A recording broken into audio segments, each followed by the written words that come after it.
कमर सिर सीधा रहे, आंखें कोमलता से बंद कर लें, धीरे से आंखें बंद कर लें, सभी, पुरुष वर्ग भी और महिला वर्ग भी।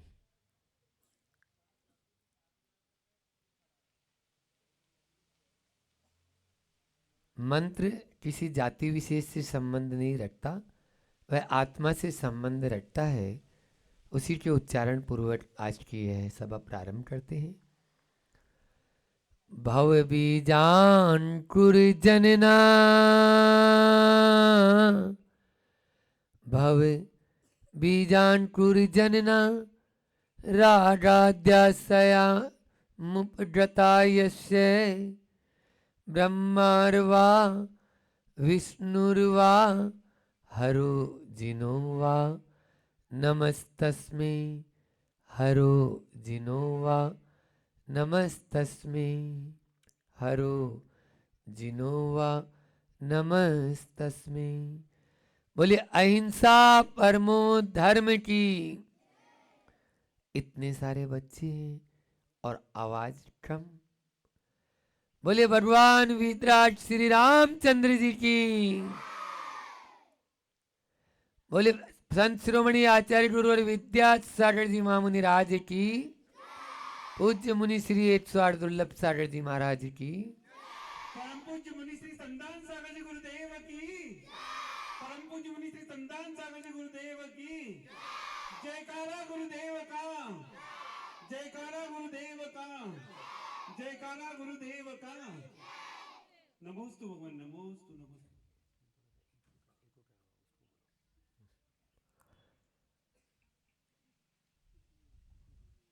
एक बार ऐसा हुआ कि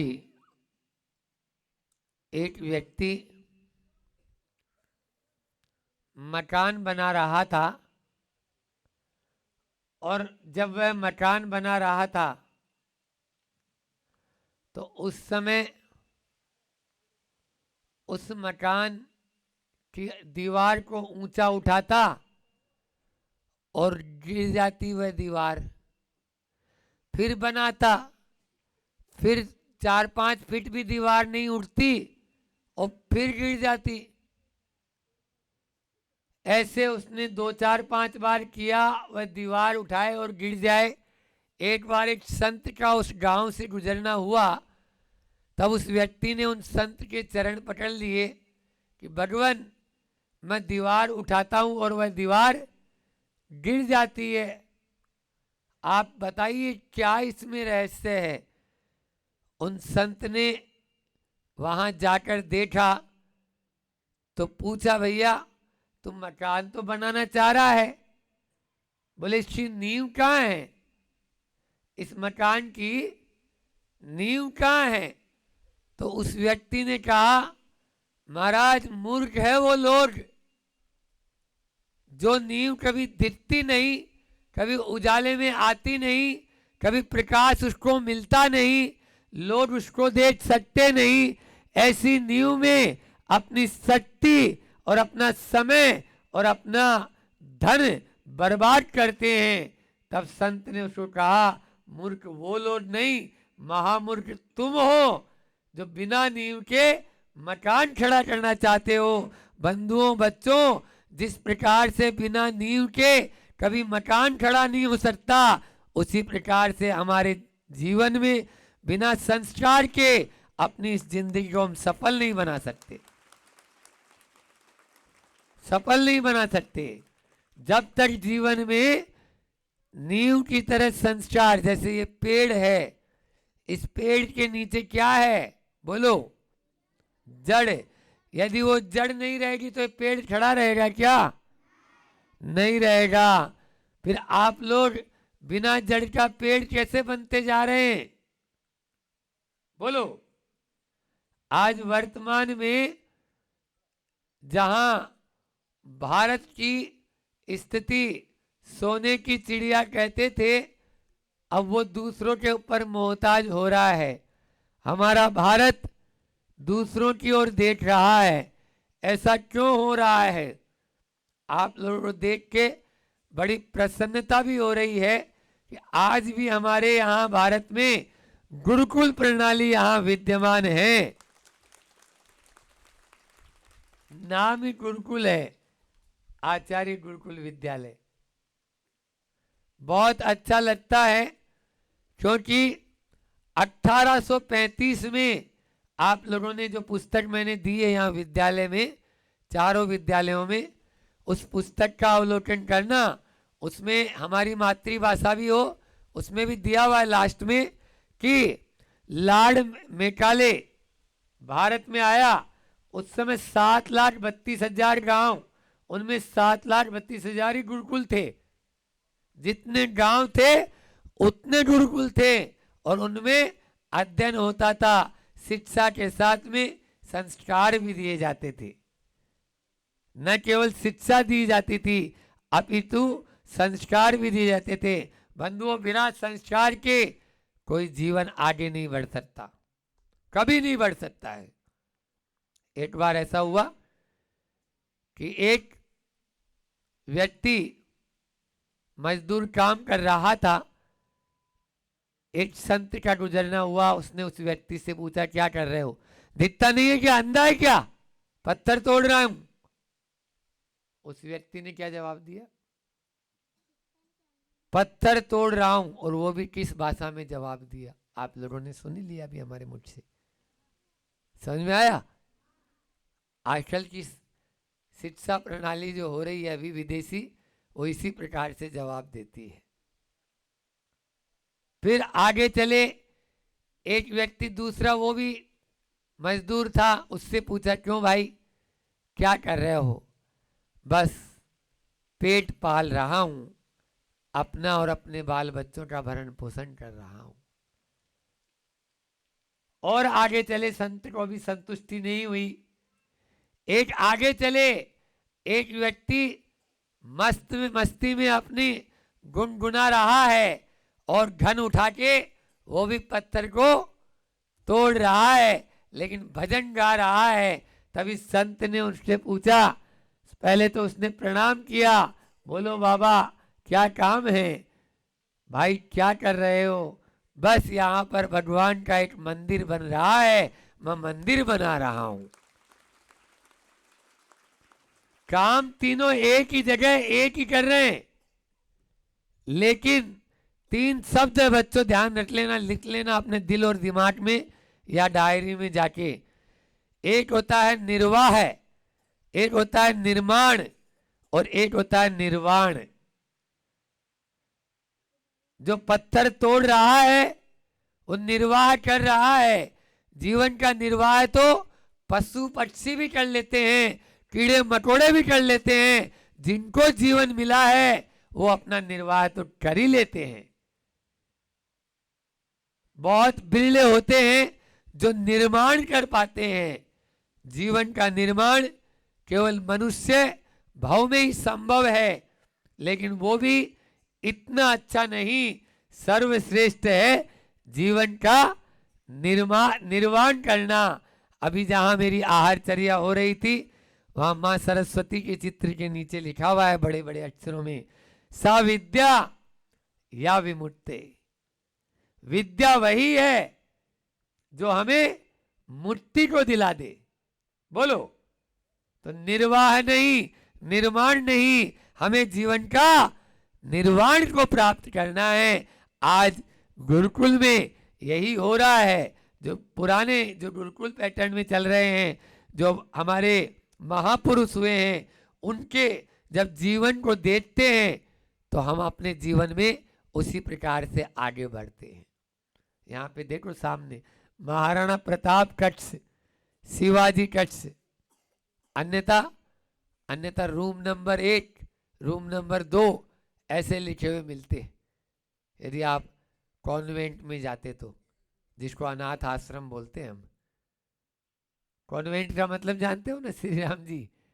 हाँ, कॉन्वेंट का मतलब ही है जिन बच्चों के कोई नहीं होते उनको वहां पर विदेशों में सरकार उठा ले जाती है, और जो संस्था उसका रखरखाव करती है उसका नाम,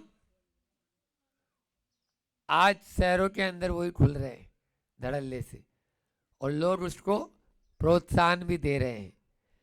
ऐसा कभी न करें।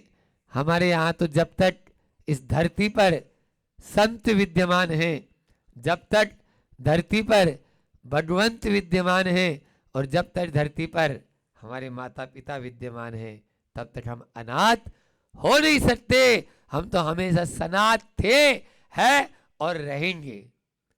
इसलिए अपने आप को आगे बढ़ाना है। तो 4 बातों का आपके सामने जिक्र करूंगा कि सर्वप्रथम हम अपने जीवन में अनर्थ दंड से बचें। सबसे पहला क्या बोला मैंने? बोलो सब बच्चे एक साथ, अनर्थ। हाँ, अनर्थ दंड का मतलब होता है बिना प्रयोजन कार्य करना, कोई प्रयोजन नहीं, जिसका कोई औचित्य नहीं, जिसका कोई प्रासंगिक नहीं, अवसर नहीं, वो कहलाता है अनर्थ दंड। महात्मा गांधी का एक प्रसंग सुनाता हूं आपको। साबरमती के आश्रम में नदी के किनारे महात्मा गांधी नित्य क्रिया के लिए गए, और वहां दातुन के लिए उन्होंने लोटा भरा, नदी से लोटा भर लिया। तभी नेहरू जी का आना हो गया और वो बातों में लग गए। बातों ही बातों में वो लोटा पूरा का पूरा खाली हो गया, लेकिन अभी दातुन तो हुई नहीं। दातुन जो थी कुल्ला करना था, लेकिन वो किया ही नहीं। तब वो बिना कुल्ले के ही चलने लगे। नेहरू जी ने कहा, बापू क्या कर रहे हैं, आप कुल्ला तो करो। तब बोले कि नहीं, हो गया मेरा, अब तो जब भोजन करेंगे तब कुल्ला कर लेंगे, क्योंकि एक लोटा ही मेरा था, मैंने नदी से लिया था, अब वो लोटा ऐसे ही चला गया, अब दूसरा लोटा मैं नदी से नहीं लेऊंगा। ये हमारे भारत की संस्कृति रही है। इस प्रकार से अनर्थ दंड से बचना चाहिए हर चीज में। आज भारत को मैं तो कह रहा हूं सोने की चिड़िया नहीं, सोने का शेर वापस बन जाएगा, केवल मात्र हम अनर्थ दंड से बच जाएं। अनर्थ दंड से फिजूल खर्ची इतनी ज्यादा हो रही है, जिस चीज की जरूरत नहीं वो हमारे पास आ रही है। कल परसों ही मैंने कहा था, पहले आवश्यकता आविष्कार की जननी होती है, और अब आविष्कार आवश्यकता की जननी बना दिया। बोलो, आवश्यकता की जननी बन गया। आज आविष्कार पहले होता है और आपको आवश्यकता क्रिएट की जाती है, आपको बना दी जाती है। आपके घर में अच्छा सैमसंग का मोबाइल था, पिताजी ने दिला दिया था, बच्चों को तो छूना भी नहीं चाहिए, हाँ, और छू लो तो नहाना चाहिए, ऐसी चीज है वो। समझ में आ रहा है? सबसे बड़ा दुश्मन है वो। चोर बोलते चोर, कितनी चीजें चोर लेता है आपकी, आपको मालूम ही नहीं चलता है। वह मोबाइल टाइम चोर तो है ही, समय को चुरा लिया, फिर धर्म को चुरा लिया, फिर धन को चुरा लिया, और फिर सबसे बड़े संस्कारों को चुरा लिया। बोलो, चोर है या नहीं है? इसलिए कभी नहीं अपन को, मोबाइल कंपनी एप्पल कंपनी आती है, उसने अपने बच्चों को भी मोबाइल नहीं दिया, क्योंकि मालूम है ना इसकी किरणें कितनी खराब है। जिनको जरूरत है, कुछ अच्छाइयाँ उसमें हैं, लेकिन बस वो उतने ही काम की है जितना अपन कर लें। तो मैं कह रहा था, अनर्थ दंड से बचना सर्वप्रथम यह होना हमारा जरूरी है। मितव्ययता से भी ज्यादा महत्वपूर्ण है अनर्थ दंड। मितव्ययी होना अच्छा है, लेकिन अनर्थ दंड, फिजूल में कोई काम नहीं करेंगे। घर में कोई चीज की आवश्यकता है ही नहीं, हमारे पास अपनी कॉपी किताब है, लेकिन फिर भी नई नई आ रही है। एक पेंसिल से पहले पढ़ लेते थे, वो भी आधी मिलती थी हमको, पूरी नहीं मिलती थी हमारे जमाने में। एक पेंसिल होती थी ना, तो 2 बच्चे घर में थे या 4 बच्चे थे, तो 2 पेंसिल 4 जनों को मिलेगी, और उससे लिखो, और पूरा जवाब देना पड़ता था। हाँ, छोटा सा रबड़ भी संभाल के रखते थे। एक एक पेज कॉपी का एक एक पेज बांध के रखते थे। और जब वार्षिक और अर्धवार्षिक परीक्षा होती थी तो अपने घर से ही कॉपी बना के ले जाना पड़ता था, कभी विद्यालय में नहीं मिलती थी। ये था अनर्थ दंड। हर चीज में आज अनर्थ दंड आ गया है, चाहे वो बिजली हो, चाहे वो पानी हो, चाहे वो वनस्पति हो, चाहे वो आपके खाने पीने की चीजें हो। इनके माध्यम से अपने जीवन को बचाओ बच्चों, तभी हम बच पाएंगे। उसके बाद में मितव्ययी बनो। मितव्ययी का मतलब है अपन को कोई भी कम से कम में काम चलाना है, ठीक है ना। हाँ, आय के अनुसार व्यय और व्यय के अनुसार आय, तो जीवन सफल होता है, जीवन सफल होता है। हमारे यहाँ भारत में आता है एक कहावत है, बुंदेलखंड में कहावत है ये कि पूंजी कम है और व्यापार बहुत है। पूंजी कम है, व्यापार बहुत है, तो वो डूबेगा। पूंजी कम, व्यापार बहुत, लक्षण है मिट जाने का। और कुबत कम, गुस्सा बहुत, लक्षण है पिट जाने का। लक्षण है पिट जाने का। आप में कुबत है नहीं और गुस्सा कर रहे हैं, फिर क्या होगा? अब सामने वाला आपको पिटाई कर देगा। इसलिए अपन को हमेशा इस बात का ध्यान रखना है। तो मेरा आज यही कहना है, मितव्ययी बने, फिर इसके बाद में परिश्रमी। चार चीजें बोलना है। पहला बताया अनर्थदंड, दूसरा मितव्ययी, तीसरा है परिश्रमी बने। परिश्रम आप करेंगे तो आपको जीवन में कहीं पर भी चले जाओ, आपका जीवन स्वर्णिम बन जाएगा। और परिश्रम नहीं करेंगे तो कोई भी आपको कुछ नहीं देगा। अभी बहुत अच्छा लगा जब मैं गुरुकुल में आया, अपने से ही सब साफ सफाई आदि कर रहे हैं। ये भारत की परंपरा थी, चाहे भगवान श्री राम रहे हो, चाहे श्री कृष्ण रहे हो। इसकी आवाज ठीक कर दे थोड़ी भाई, आवाज ठीक नहीं, विद्युत देखो तो।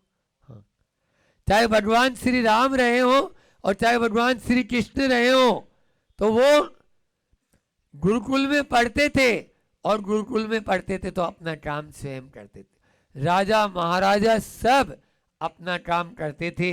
लेकिन आज जरा सा भी काम यदि किसी को बता दें तो फिर देखो आप कैसा हाल होता है ना।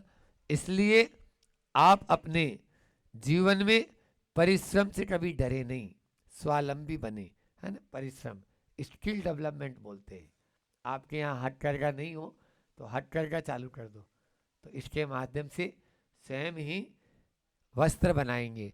अभी बता दें, देश में लगभग हमारे गुरुजी और हम लोगों के सानिध्य में सैकड़ों हथकरघा सेंटर चल रहे हैं, सैकड़ों।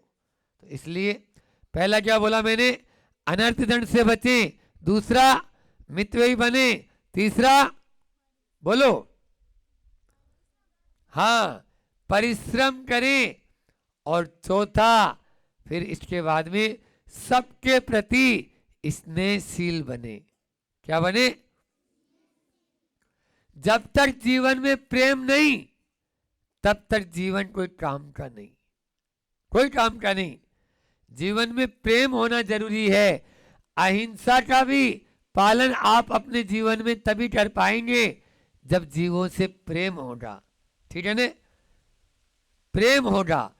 जागर प्रेम न संतरे, ता घट जान मसान, जैसे खाल लुहार की, श्वास लेत बिन प्राण। बिना प्राण के, जैसे खाल होती है ना, वो लेती रहती है, श्वास लेती रहती है। लुहार की देखियो धौंटनी, उस धौंटनी की तरह ये हमारा जीवन कहलाएगा। प्रेम से शून्य जीवन जीवन नहीं, वो जीता जाता केवल एकमात्र रोबोट जैसा ढांचा है, ढांचा है। इसलिए एक दूसरे से प्रेम करें, ठीक है ना। अपने जीवन में प्रेम करोगे तो बहुत आगे बढ़ जाएंगे। शिक्षा और संस्कार, इन दोनों में समन्वय स्थापित करें। शिक्षा के साथ में संस्कार भी होना बहुत जरूरी है। बिना शिक्षा के भी काम नहीं चलेगा और बिना संस्कार के भी काम नहीं चलेगा। वर्तमान में आज ये कमी आती जा रही है, लेकिन गांव में अभी मैं देख रहा हूँ, यहाँ बैठे हुए आप लोगों में बहुत संस्कार हैं। इन संस्कारों के माध्यम से आगे बढ़ते जाएं। अपने जीवन में कभी भी व्यसन ना आए, ठीक है ना, कोई भी बुराई नहीं लाना।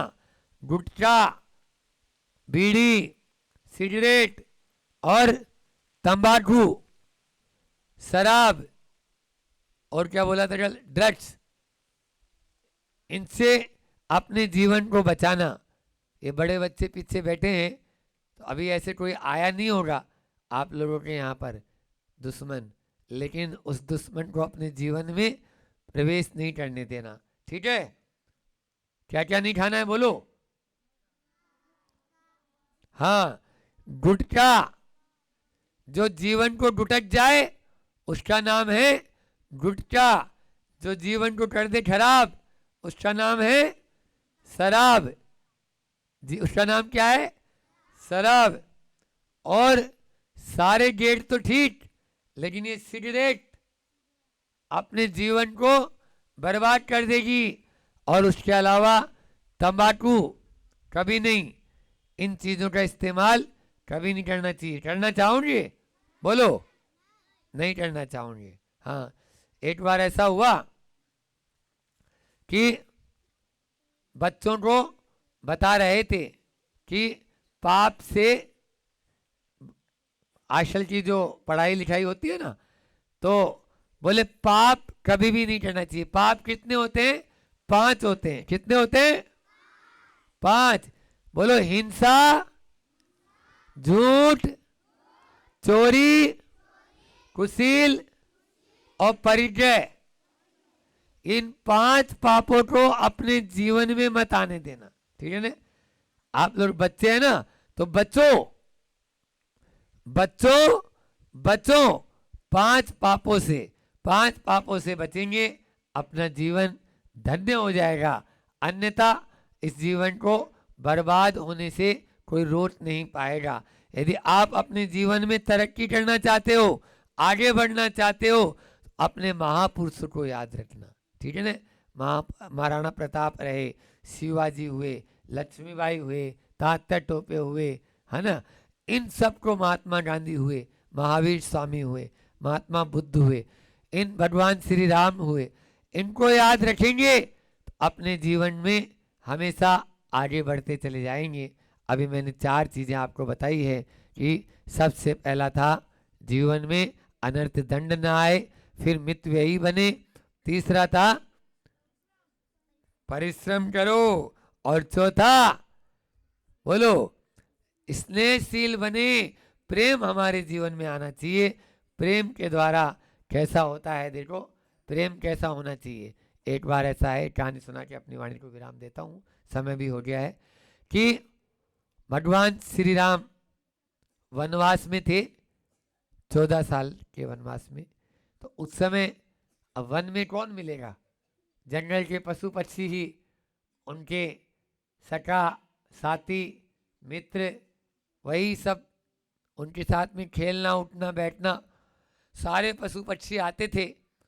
एक दिन एक महोत्सव मनाया श्री राम लक्ष्मण और सीता ने, उसमें सारे पशु पक्षी आ गए, सब शेर चीता भालू गाय भैंस बकरी भेड़ सब आ गए, जितने थे मोर, हाँ कबूतर। तो ये सारे पशु पक्षी आए और सब भगवान श्री राम के साथ झूमने लगे, नाचने लगे, गाने लगे, सब नाच रहे हैं, बढ़िया।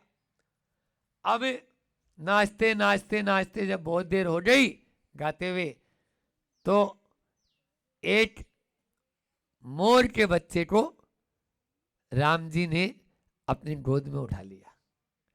एक मोर के बच्चे को राम जी ने अपनी गोद में, अब सारे जैसे होता है ना घर में, छोटा बच्चा कोई हो और एक को ले ले गोद में और दूसरे को नहीं ले, तो वो रोने लग जाएगा कि हमें तो लिया नहीं। ऐसे ही सारे पशु पक्षी एकदम से नाराज हो गए। बोले ऐसा थोड़ी होता है, आप भी पक्षपात करते हो, आप भी पक्षपात करते हो। आपने मोर के बच्चे को तो उठाया, हम लोगों को गोद में उठाया ही नहीं। तब भगवान श्री राम ने जो जवाब दिया वो आप लोगों के लिए ध्यान देने योग्य है, बहुत महत्वपूर्ण जवाब दिया। और भगवान श्री राम ने कहा कि पक्षपात मैं नहीं कर रहा, पक्षपात के कारण ही मैंने इस मोर के बच्चे को अपनी गोद में उठाया। क्यों उठाया? क्योंकि पक्ष का मतलब होता है पंख। पक्ष का मतलब क्या होता है? पंख। और इस मोर के बच्चे ने इतनी भक्ति की, इतनी भक्ति की कि अपने सारे के सारे पंख झड़ा दिए, इसलिए इसको मैंने अपनी गोदी में उठा लिया।